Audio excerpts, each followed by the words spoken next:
तो हेलो दोस्तों, आज जो मैं आपके लिए एनिमे लाई हूँ ये बहुत ही ज्यादा मजेदार है। मैंने इसके 2-3 पार्ट देखे और मुझे ये बहुत ही ज्यादा मजेदार लगा और मुझे उम्मीद है कि अगर आज आप ये एनिमे देखोगे तो आपको भी बहुत मजा आएगा। तो इसी के साथ बढ़ते हैं अपने आज के मजेदार एपिसोड में। तो दोस्तों, ये कहानी शुरू होती है एक जुल्मी राज्य से जिसका नाम था ग्रेट स्वान। ग्रेट स्वान ने यूशिन क्लैन को पूरी तरह बर्बाद कर दिया, सिर्फ एक मिसाल बनने के लिए और अपना नाम कायम रखने के लिए। और इस बर्बादी के बीच में बहुत सारे मासूम लोगों का खून बह जाता है, लेकिन इसी तबाही के बीच में एक छोटा सा बच्चा जिंदा बच जाता है और इस बच्चे को बचाया एक आदमी ने जिसका नाम था येइन जानता था कि ये कोई आम बच्चा नहीं है, बल्कि ये बच्चा नफरत के साथ जन्मा है और एक दिन ये ग्रेट स्वान एम्परर का सर जरूर कलम करेगा। और वो बंदा उस बच्चे को वहाँ से लेकर अपने क्लैन में लाता है और एक बंदे को देता है और कहता है कि इस बच्चे को सितारों ने चुना है और ये बच्चा अपने माँ बाप का बदला उस ग्रेट स्वान से जरूर लेगा। और वहाँ पे एक सफेद बालों वाला बंदा कहता है कि मैं राजकुमार को तियान तक ले जाऊँ और उन्हें गुफ्त विद्या सिखाऊंगा। और फिर हमें प्रेजेंट का सीन दिखाया जाता है। इसके बाद स्टोरी 8 साल आगे बढ़ जाती है और इन 8 सालों में ग्रेट स्वान और भी ज्यादा ताकतवर हो चुका है और कई छोटी रियासतों को अपने कब्जे में ले लेता है। और दूसरी तरफ हम देखते हैं कि राजकुमार शंख क्लैन में वापस आ गया था और शंख का राजा हर वक्त इस डर में रहता था कि कहीं ग्रेट स्वान की नजर मेरे पोते यानी शंख के राजकुमार पे ना पड़े। और इसी डर की वजह से राजकुमार के दादा यानी शंख के राजा ने उसके शरीर में 9 ड्रैगन लॉकिंग किल लगा दिए थे ताकि राजकुमार शेलियान की शक्ति दबी रहे, शेलियान ग्रेट स्वान के सामने जाकर उससे फाइट ना कर सके। इसी तरह राजकुमार पूरे 18 साल शेलियान के महल में जिंदा जीता है, यानी एक कैद इंसान की तरह रह रहा है। और अब हमें हमारे हीरो शेलियान को दिखाया जाता है जहाँ पे वो अब बहुत बड़ा हो गया है और दादाजी कहते हैं कि अब टाइम आ गया है कि तुम राजगद्दी को संभालो क्योंकि अब मैं बहुत बूढ़ा हो चुका हूँ। लेकिन शेलियान कहता है कि जब तक मैं अपने माँ बाप का बदला इस ग्रेट स्वान से नहीं लूंगा तब तक मैं इस राजगद्दी पे नहीं बैठूंगा। और उसके दादाजी कहते हैं कि हम उनसे बदला नहीं ले सकते क्योंकि तुम्हें पता नहीं कि वो कितने ज्यादा पावरफुल है और उन्होंने बहुत क्लैनों पे कब्जा किया हुआ है और मैंने तुम्हारी बॉडी पे इसलिए ये ड्रैगन लॉकिंग किल लगाए थे ताकि तुम्हारी पावर दबी रहे। और शेलियान को याद आता है कि किस तरह उसके माँ बाप को उस जंग में बुरी तरह मारा गया था और उन्होंने कितनी कोशिश की थी मुझे बचाने में। और शेलियान गुस्से में कहता है कि मुझे कोई नहीं रोक सकता, मैं उनसे जरूर डालता है, जिसकी वजह से उसको बहुत ही ज्यादा दर्द हो रहा है और वो बहुत ज्यादा इंजर्ड हो जाता है। ये देखकर उसके दादाजी दुखी होकर कहते हैं कि तुझे लगा है कि ये मैं अपनी खुशी के लिए कर रहा हूँ, ये सब मैं सिर्फ तेरे लिए कर रहा हूँ। तेरे फादर ने अपनी पत्नी को बचाने के लिए पूरी रियासत को खतरे में डाल दिया था। असली राजा वो होता है जो पूरे क्लैन को बचाता है, ना कि एक लड़की के लिए पूरे क्लैन को बर्बाद होने की तगार में पहुंचा देता है। इस पर शेलियान कहता है कि दादाजी आप तो अपने अपनों को नहीं बचा पाए तो इस क्लैन को क्या बचाओगे। और मेरे फादर ने वो गुस्से में अपनी चेस्ट से दूसरी किल भी निकालने की कोशिश करता है जिसकी वजह से उसको बहुत ज्यादा दर्द होता है और वो इंजर्ड होकर नीचे गिर जाता है। इस पे दादाजी कहते हैं कि ये किलें तुम्हारी हर एक नस से जुड़ी हुई हैं, ये तुम्हारी बॉडी से नहीं निकल सकती। और इस पर हमारा हीरो कहता है कि अगर मैंने इन किलों को निकाल दिया, फिर उसके दादाजी गुस्से में कहते हैं कि कोशिश कर लो और उसके दादाजी गुस्से में जाते हुए कहते हैं कि कोशिश करके देख लो और जाते जाते कहते हैं कि ये ताज पहन लेना और ये राजा का लिबास भी पहन लेना। और फिर हमें सुबह का सीन दिखाया जाता है जहाँ पर अनाउंसमेंट होती है कि आज राजकुमार को ताज पहनाया जाएगा, अपने माँ बाप का बदला लूंगा। और वो कहता है कि इसके लिए मुझे यहाँ से निकलना होगा और वो अपनी रिवेंज लेने के लिए एक ही रात में सारी किले निकाल देता है। बाहर दादाजी कहते हैं कि शेलियान कहाँ है, अभी तक राज्यसभा में क्यों नहीं पहुँचा। तभी एक सर्वेंट आती है और कहती है कि राजकुमार अपने कमरे में नहीं है, राजकुमार पीछे के दरवाजे से कहीं निकल गए हैं। ये सुनकर दादाजी कहते हैं कि अभी भी उसकी बॉडी पे एक किल है। और दूसरी तरफ हम देखते हैं कि शेलियान अपने बीच को लेकर वहाँ से निकल गया है और वो थोड़ा आगे ही जाता है कि उसकी दादाजी स्पिरिचुअल स्पिरिट समन करके उसके सामने आ जाते हैं और उसके दादाजी कहते हैं कि तेरे नसीब में यही का राजा बनना है, तू अपने नसीब से ऐसे इनकार नहीं कर सकता। इस पर शेलियान कहता है कि मुझे अपने माँ बाप का बदला लेना है, इसलिए मुझे इस नसीब को तोड़ना होगा। और वो स्पिरिचुअल स्पिरिट को पार करके जा ही रहा होता है तभी उसके सामने एक गार्डियन आ जाता है जो कि बहुत ज्यादा पावरफुल होता है। और शेलियान मन में कहता है कि अगर मैंने अभी इसके साथ फाइट की तो तब तक मेरी आर्मी भी आ जाएगी और फिर मैं यहाँ से नहीं भाग सकूंगा। लेकिन गार्डियन शेलियान के सामने झुकते हुए कहता है कि राजकुमार मैं आपको आज पुरानी बात बोलना चाहता हूँ। और वो कहता है कि 18 साल पहले मैं शंख के दरवाजे को नहीं बचा पाया था और मैं आज शंख के राजा की वजह से जिंदा हूँ। और वो गार्डियन कहता है कि आपके माँ बाप ने मुझे बचाया था और आपके माँ बाप ने आपको बचाने के लिए आखिरी दम तक कोशिश की और आपकी माँ ने मरते हुए कहता था काश मैं तुम्हें बड़ा होते हुए देख पाती। और फिर गार्डियन कहता है कि फिर मैं हंग क्लैन गया और वहाँ का जनरल बन गया और आपके फादर के मेरे ऊपर बहुत एहसानात हैं और आपकी माँ चाहती थी कि वो आपको आजाद देखे। ये सुनकर शेलियान अंदर से टूट जाता है और उसको बहुत दुख होता है और वो गार्डियन शेलियान से कहता है कि आप यहाँ से चले जाए, मैं इस आर्मी को रोक दूंगा। शेलियान कहता है कि मैं आपका एहसान कभी नहीं भूलूंगा और शेलियान वहाँ से निकलते हुए कहता है कि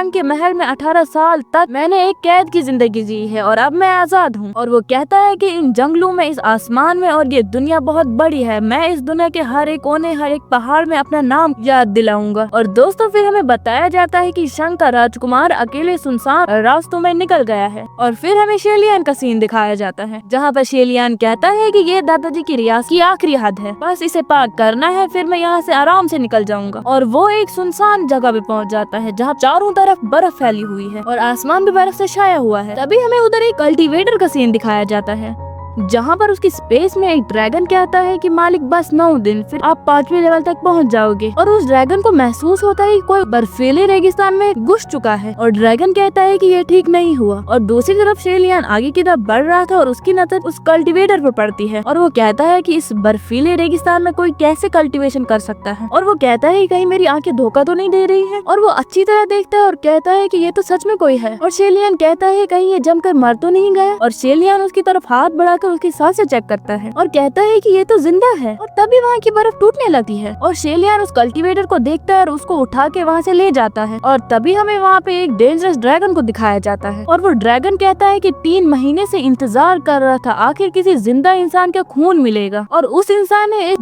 ब्लू ड्रैगन शील्ड को तोड़ दिया। और फिर हमें शेलियान का सीन दिखाया जाता है जहाँ पर वो उस बंदे को अपने कंधे पे उठाकर ले जा रहा था। शेलियान उस कल्टीवेटर से कहता है कि तुम्हारी किस्मत अच्छी थी क्योंकि इस बर्फीले रेगिस्तान में तुम्हें मेरे अलावा कोई नहीं बचा सकता था। तभी वहाँ पे वो डेंजरस ड्रैगन आ जाता है और वो कहता है कि क्या खूबसूरत खून है। और शेलियान उस ड्रैगन को कृष्ण में देख लेता है। तभी वो ड्रैगन अटैक कर देता है लेकिन शेलियान अटैक को डॉज करते हुए उसको जोरदार लात मार देता है और ड्रैगन पीछे की तरफ गिर जाता है। शेलियान उस कल्टीवेटर को नीचे रखता है ताकि वो उस ड्रैगन से अच्छी तरह लड़ पाए। और वो ड्रैगन गुस्से में कहता है कि आज सबसे पहले तेरी हड्डियां चबाऊंगा। और शेलियान पे अटैक करते हुए कहता है कि अब मरने के लिए तैयार हो जा। और शेलियान क्रिस्टल को लेकर रिफाइन करता है और ड्रैगन की और बढ़ते हुए अपनी पावर को एक्टिवेट करता है। और उन दोनों के बीच में एक इनक्रेडिबल फाइट स्टार्ट होती है और फाइट के दौरान शेलियान उसकी आंखों पे हमला कर देता है। इससे ड्रैगन दर्द में चिल्लाता है और अपनी टेल से शेलियान को पीछे ढकेल देता है। फिर ड्रैगन गुस्से में अपनी पावर से उस कल्टीवेटर को बर्फ से लटका देता है और उस कल्टीवेटर की तरफ बढ़ने लगता है। और उस कल्टीवेटर के सामने आकर कहता है ये बॉडी गॉड जैसा है, ये तो मेरे 1000 साल पुराने जहर का इलाज है। और शेलियान बर्फ से निकलता है और कहता है उसको हाथ भी मत लगाना, लेकिन ड्रैगन अपने हाथ से उस पर हमला कर देता है। शेलियान भी उसकी तरफ आता है तभी टाइम फ्रीज हो जाता है और उस कल्टीवेटर की पावर एक्टिवेट हो जाती है और वो ड्रैगन उस कल्टीवेटर के ऑरा को बर्दाश्त नहीं कर पाता है और वहीं पे डिस्ट्रॉय हो जाता है। वो कल्टीवेटर नीचे की तरफ गिरने वाला होता है। शेलियान उसको पकड़ने के लिए उसकी तरफ बढ़ता है लेकिन वो कल्टीवेटर अपनी आंखें थोड़ी सी खोलता है और उसे लगता है कि ये लियान मुझ पे अटैक करने वाला है। वो ये लियान पे अपनी उंगली से अटैक करके उसको इंजर्ड कर देता है और ये लियान कहता है कितने एहसान फरामोश हो तुम। तभी हमें उस कल्टीवेटर की सोल में दिखाया जाता है जहाँ पर उसका नाम लिया जाता है और उस बंदे का नाम होता है लेजू। और वो आवाज कहती है कि पूरी दुनिया खत्म होने वाली है, तुम्हें अपना लेवल ब्रेक थ्रू करना होगा, तभी तुम इस कयामत को रोक पाओगे और तुम किस्मत को बदल सकते हो। और दोस्तों इसी के साथ ये एपिसोड खत्म होता है। अगर आपको ये एपिसोड पसंद आया तो लाइक करो और कमेंट करो, मैं इसका नेक्स्ट एपिसोड भी लाऊंगी और आगे इसके एपिसोड बहुत ही ज्यादा मजेदार होने वाले हैं। तो मिलते हैं अपने नेक्स्ट एपिसोड में, तब तक के लिए बाय बाय।